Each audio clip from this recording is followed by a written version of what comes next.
요즘에 한 10년 전부터 일상의 신학에 대한 논문과 연구들이 많이 나오는데요. 그냥 일상을 살아가는 게 은혜지, 이렇게만 생각해요. 여러분, 그런 의미에서 일상이 중요하다는 게 아니고요. 일상 중에 주님이 찾아오시기 때문에 중요한 거예요.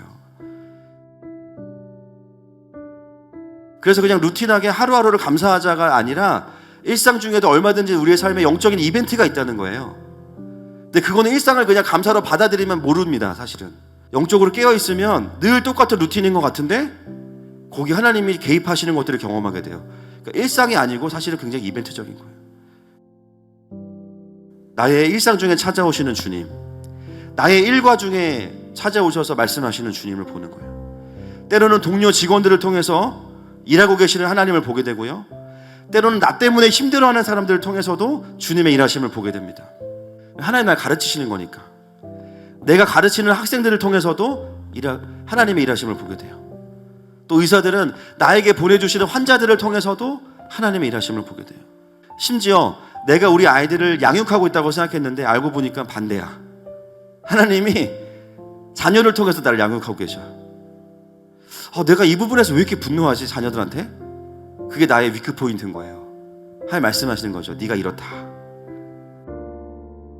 저는 제가 목회를 하고 있다고 생각했는데, 목영을 하고 있다고 생각했는데, 가만 보니까 하나님이 우리 귀한 성도들을 통해서 저를 목영하고 계세요.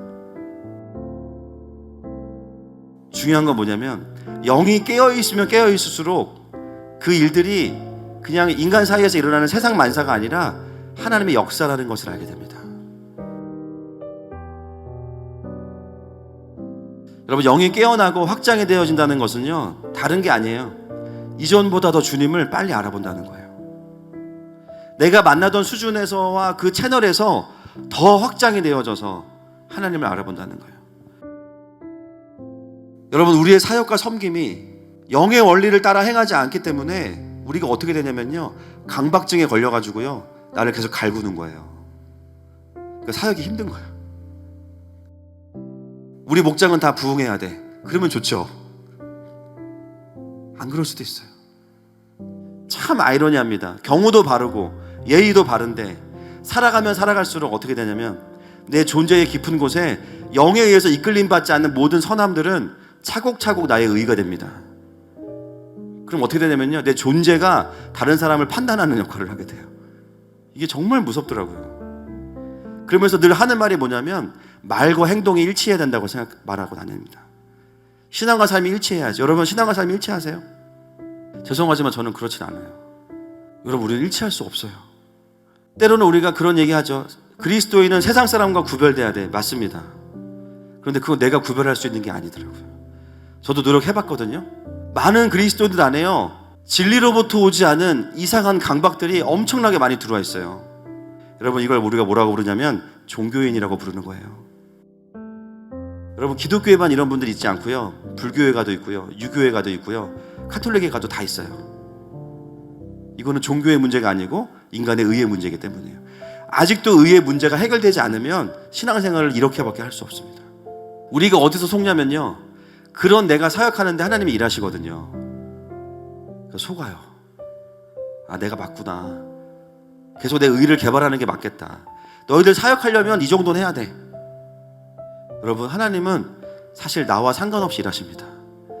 제가 설교 사역에 자유해진 이유가 뭐냐면요, 처음에는 이 강박에 걸려가지고 일주일 동안 너무 하나님 앞에 죄송한 일이 많은 거예요. 설교하기가 힘들어지는 거예요.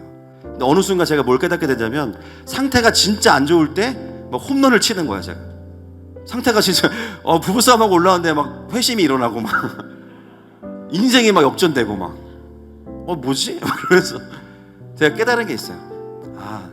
여기 설 때는 나는 나가 아니구나. 하나님은 나와 상관없이 은혜 받으러 오신 성도들의 갈망을 보고 하나님 일하시는구나. 제가 거기서 약간 좀 자유함이 임했어요. 근데 그게 우리가 어떤 방종으로 가는 기회가 되면 안 됩니다.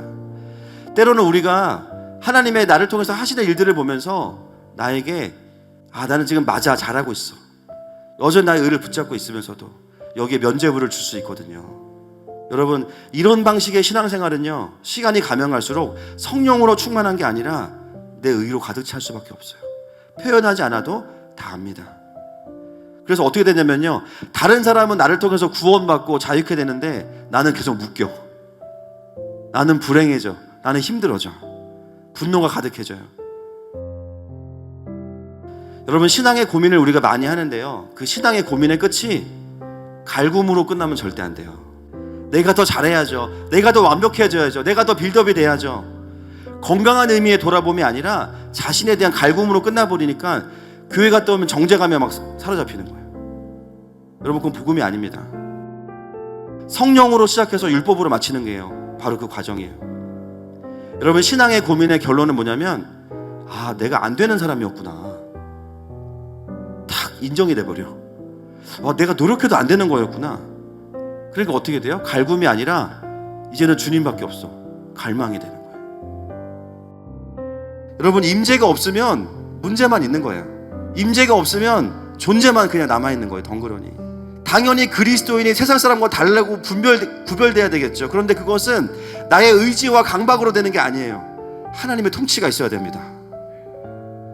그게 다른 거예요. 너는 나랑 비슷한 것 같은데 좀 다르다. 맞아, 너랑 비슷한 건 똑같이 죄인이야. 근데 나는 하나님 날 다스리셔. 그래서 너랑은 클래스가 다를 수밖에 없어. 내가 착해서 그런 거 아니야. 여러분, 우리가 성령의 열매를 맺으려면 제일 먼저 뭘 해야 되냐면요, 착한 병과 올바른 병에서 나와야 됩니다. 가장 쉬운 방법, 내가 착하지 않다는 거를 인정하는 거, 내가 바르지 않다는 거를 인정하는 거, 내 잣대가 사람마다 다르다는 걸 인정하는 거예요. 여러분, 그걸 인정하기 시작하면 뭐가 바뀌냐면요, 하나님에 대한 태도가 바뀌어요. 그냥 바로 겸손해집니다. 이렇게 망가진 나를 하나님이 컨트롤하시지 않으면 나는 그냥 무기거든요. 의의 무기가 아니야, 그죠? 죄의 무기예요. 하나님 살려주십시오. 언제 나는 회복돼서 누구처럼 사명을 발견하고 성령 충만한 직장생활을 할 수 있을까? 언제 나는 돌파하면서 살 수 있을까? 여러분, 걱정하지 마세요. 그냥 그거 자체가요, 하나님이 하시는 거예요. 우리가 해야 되는 건 뭐냐면 그냥 주님이 나를 만지시도록 나를 계속 주님 앞에 내어드리는 거예요. 끊임없이 주님이 오셔서 내 안에 아브라함을 가져가시고 아브라함을 말씀하시도록 내가 주님 앞에 겸손하게 그분의 마음 앞에 마음이 말씀이 쏟아지는 자리에 내가 나를 그냥 드리는 거예요. 그러다 보면 어느 순간 영이 깨어나서 내 혼과 육을 컨트롤하는 것을 경험하게 됩니다. 여러분, 이게 신앙생활이에요.